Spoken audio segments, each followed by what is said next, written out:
दोस्तों, अपने पढ़ रहे थे शिक्षण विधियाँ। कल अपने अनुकरण विधि पढ़ी थी, फिर अपने खेल विधियों के बारे में पढ़ा था और आज अपने पढ़ेंगे पर्यवेक्षित विधि।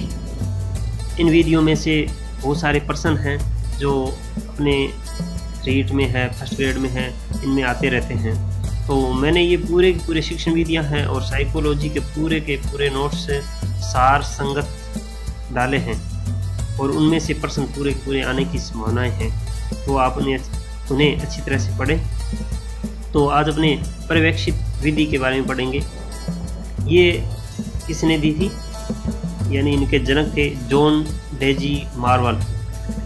अमेरिकी विद्वान जॉन डेजी मार्वल ने अवलोकन एवं निरीक्षण विधि को सम्मिलित करते हुए इस विधि का निर्माण किया, जिसमें सभी बालकों को स्वतंत्र रूप से स्वाध्याय करने का अवसर दिया जाता है तथा शिक्षक उनका पर्यवेक्षण करता रहता है।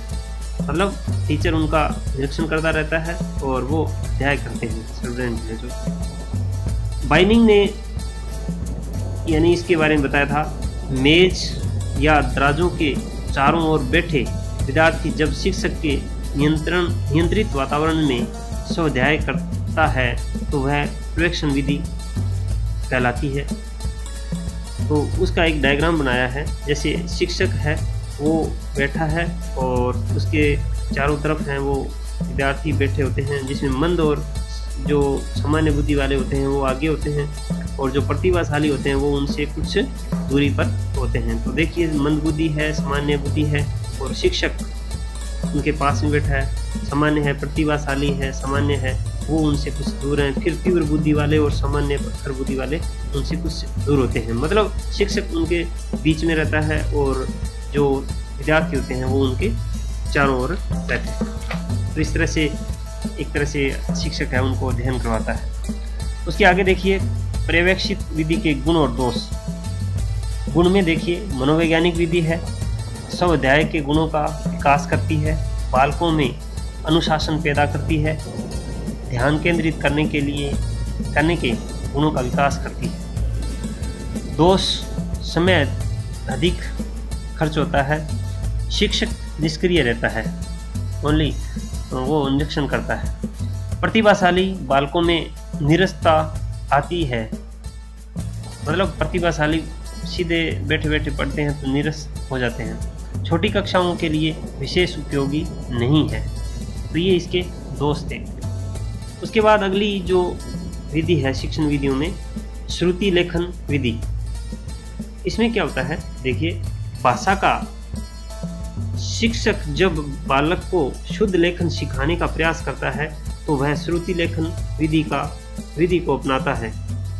इसके लिए वह विशेष रूप से कुछ पाठ के अंश या फिर 20 कठिन शब्दों का चुनाव करता है तथा सभी बालकों को एक साथ बिठाकर स्वयं उच्चारण करवाता है तथा सभी बालक ध्यानपूर्वक सुनते हुए लिखने का प्रयास करते हैं तथा अंत में शिक्षक प्रत्येक बालक की पुस्तिका स्वयं जांचता है और अशुद्ध पाए जाने वाले शब्दों को स्वयं शुद्ध लिखकर बालकों को 10 बार लिखवाया जाता है, जिससे उनका जो लेखन है वो शुद्ध हो सके।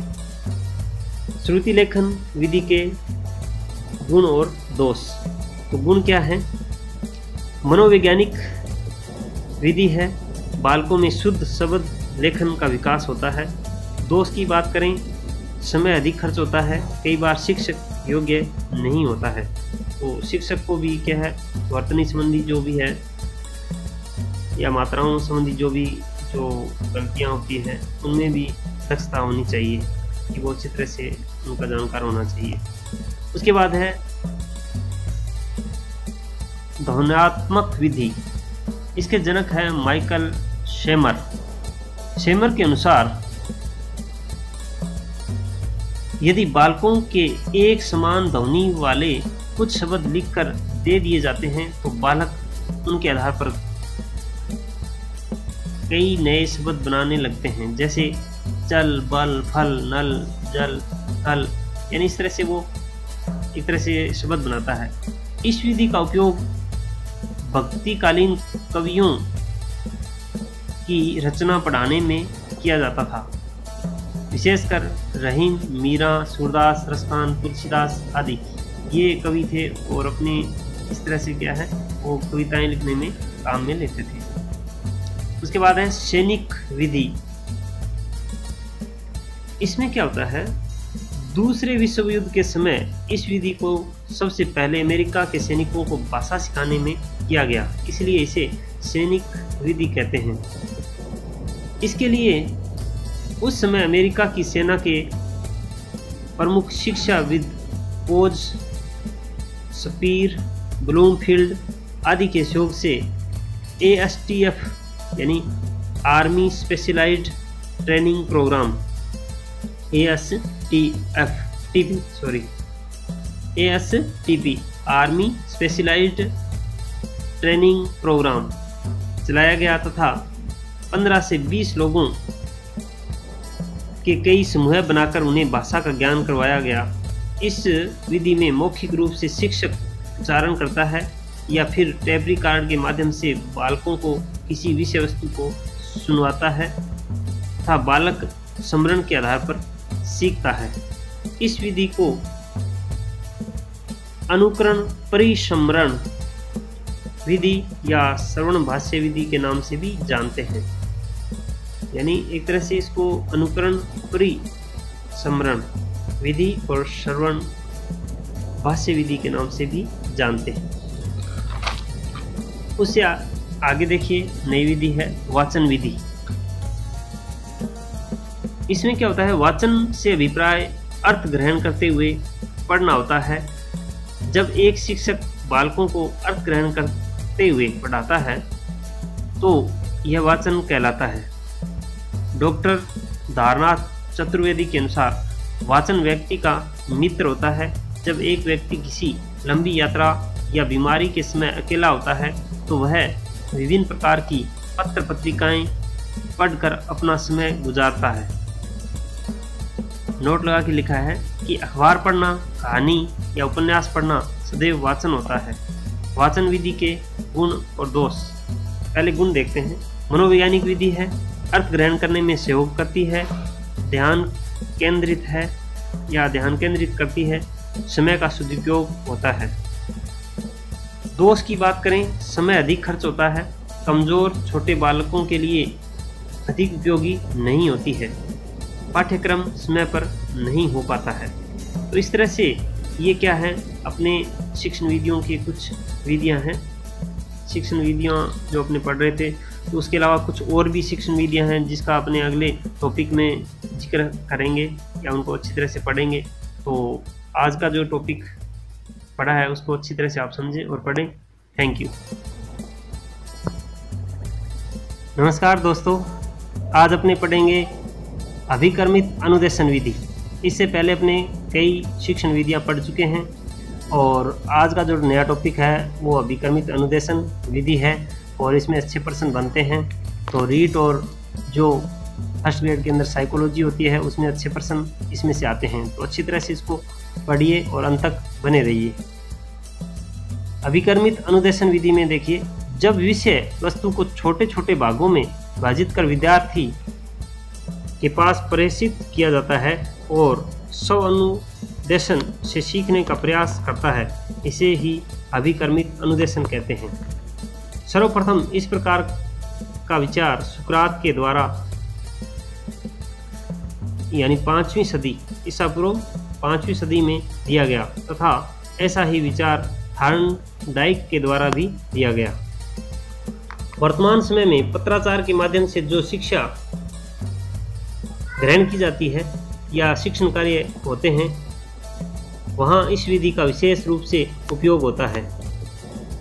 डॉक्टर प्रेसे ने इस प्रकार की एक शिक्षण मशीन का निर्माण किया, परंतु उनका यह प्रयास असफल रहा। अभिकर्मित अनुदेशन के द्वारा दूरस्थ शिक्षा में एक क्रांति आई। मतलब कोटा यूनिवर्सिटी है, ओपन जो कोटा यूनिवर्सिटी है वो इसी माध्यम से अपने क्या है अध्ययन करते हैं। प्रचलित अभिकर्मित अनुदेशन। अभिकर्मित अनुदेशन का जन्म किया प्रसूत सिद्धांत के आधार पर हुआ। सर्वप्रथम इस प्रकार का आधुनिक अनुदेशन B.F. स्किनर के द्वारा दिया गया। रेखीय अभिकर्मित अनुदेशन B.F. स्किनर व हॉलैंड के द्वारा दिया गया। शाखीय अभिकर्मित अनुदेशन नॉर्मन क्राउडर ने दिया। गणितीय अभिकर्मित अनुदेशन या अवरोही अभिकर्मित अनुदेशन भी कहते हैं, जो गिलबर्ट ने दिया। कंप्यूटर अभिकर्मित अनुदेशन लॉरेंस ने दिया। तो यहाँ से एक प्रश्न पुटअप हो ही जाता है, कई बार यहाँ से इस टॉपिक में से उठता है, तो यहाँ से ज़्यादा यानी संभावनाएं रहती है। तो ये 4 जो अनुदेशन हैं उनको अच्छी तरह से याद कर लेना। उसके बाद है रेखीय अभिकर्मित अनुदेशन। B.F. स्किनर यानी B.F. स्किनर और हॉलैंड ने 1954 में दिया। इस विधि में विद्यार्थी के पास विषय वस्तु को एक निश्चित क्रम में प्रेषित किया जाता है तथा उसको विद्यार्थी 100 अनुदेशन से सीखता है। यहाँ क्रमशः विषय वस्तु जानने से एक रेखा जैसी आकृति का निर्माण हो जाता है, इसलिए रेखीय अनुदेशन कहलाता है। जैसे फ्रेम फर्स्ट है, फ्रेम सेकंड है, थर्ड है, फ्रेम मतलब ये चलता रहता है। रेखीय अभिकर्मित अनुदेशन विधि में मूल्यांकन की सतत व्यवस्था नहीं होने के कारण यह कम प्रचलन में आने वाला अनुदेशन है। मतलब रेखीय अनुदेशन है वो कम प्रचलित है। उसके बाद है शाखीय अनुदेशन। शाखीय अभिकर्मित अनुदेशन में क्या होता है, इसमें क्या है, शाखाएं बनी होती है, यानी एक तरह से मूल्यांकन भी साथ में होता रहता है। तो देखिए इसको नॉर्मन क्राउडर ने 1960 में दिया था। देखिए 1954 में दी थी, ये 1960 में आई थी। Frame first, frame second, frame third और फ्रेम आगे चलता रहता है अंत तक, यानी लगातार। उसमें फ्रेम 1A है, फ्रेम 2A है, 2 यानी फ्रेम अंत तक लिखा है। इसी प्रकार फ्रेम 1B है, फ्रेम 2B है और अंत तक फ्रेम B लिखा है। तो इस तरह से इसको क्या चित्र के द्वारा भी दर्शाया जाता है। अब इसमें संकेत की बात करें तो क्या है मतलब संकेत का, फ्रेम 1, 2, 3 इसका मतलब होता है विषय वस्तु से संबंधित, ठीक है। और फ्रेम 1 या 1A, 2A, 2, 3 इसका मतलब होता है प्रश्नमाला से संबंधित, यानी प्रश्नों का एक प्रारूप होता है। Frame B, 1B, 2B, 3B इसका मतलब होता है उत्तरमाला से संबंधित, यानी जो भी उत्तर होते हैं उससे संबंधित होते हैं ये। तो एक तरह से ये क्या है, ये शाखा बनती है फ्रेम फर्स्ट, सेकंड, थर्ड की, ये प्रश्नों के द्वारा और उत्तरमाला के द्वारा शाखाएं बनती है। इसीलिए इसको क्या है, शाखीय अभिकर्मित अनुदेशन कहा जाता है। शाखीय अभिकर्मित अनुदेशन में मूल्यांकन सतत लगातार होने से यह सफल विधि मानी जाती है। अभिकर्मित अनुदेशन के गुण व दोष। गुण की बात करें, मनोवैज्ञानिक विधि है, वैश्विक शिक्षा प्रसार में योगदान करती है, स्वयं करके सीखना होता है, तर्क एवं चिंतन का विकास होता है, समस्या समाधान का विकास होता है, अनुशासन व नियंत्रण भी इसमें पाया जाता है। दोष की बात करें, प्रारंभिक कक्षाओं एवं सामान्य विद्यालय वातावरण में अनुपयोगी है, परिणामों में अत्यधिक देरी होती है, बालक में आलस्य को जन्म देती है, कई बार अशुद्ध ज्ञान पैदा भी हो जाता है।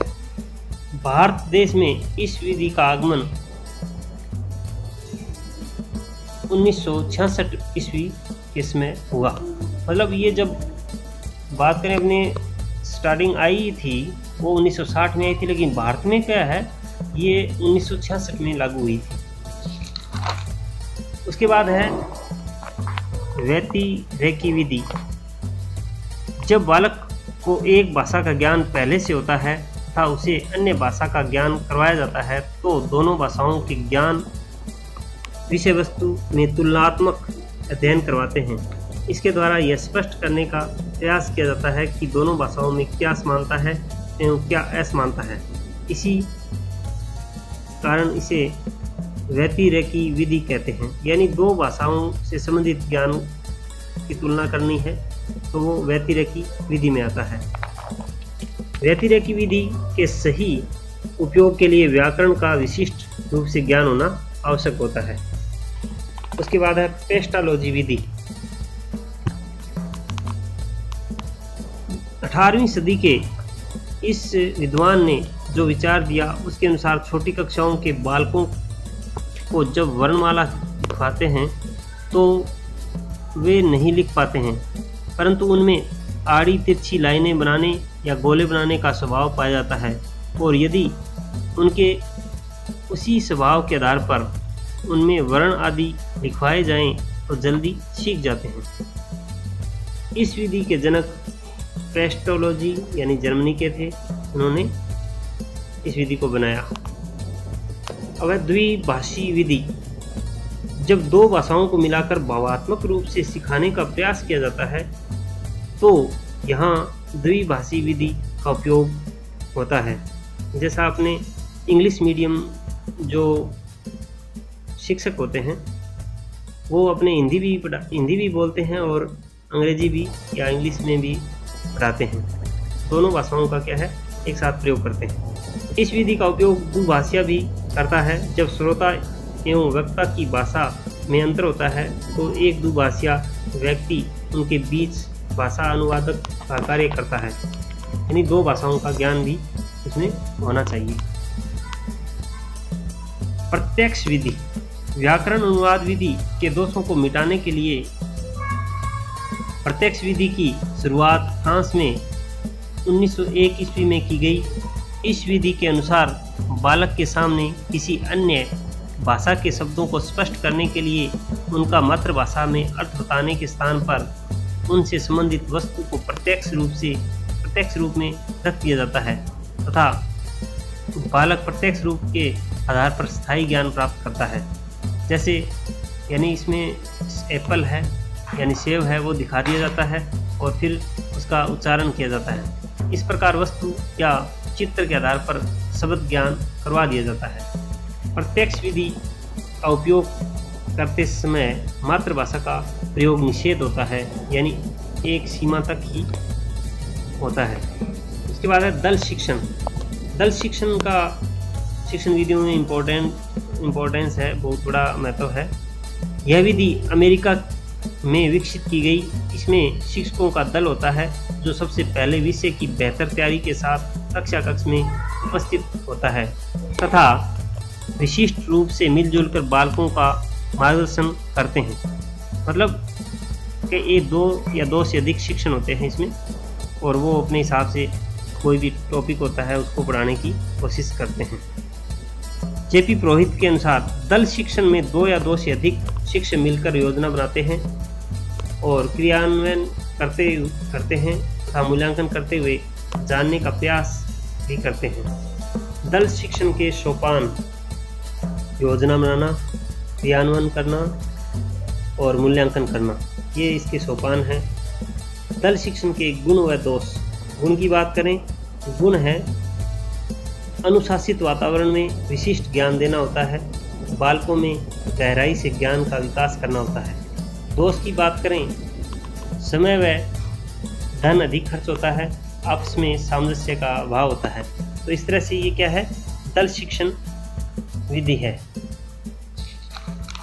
तो आज अपने क्या है, बहुत सारी जो विधियां हैं उनका अपने अध्ययन कर चुके हैं और जितने भी जो विधियां हैं अपने काम में ली गई है या पढ़ाई गई है, ये एक नोट्स के द्वारा आपको बताया गया है और इसको आप कम समय में क्या है पूरा शिक्षण विधियां पूरा कर सकते हैं और आपका समय भी कम लगेगा और आपको जितना जो एग्ज़ाम में प्रश्न पूछने की संभावनाएं हैं वो इसमें आने की पूरी संभावनाएं रहती है और इसी में से आएंगे। ठीक है, ओके, थैंक यू।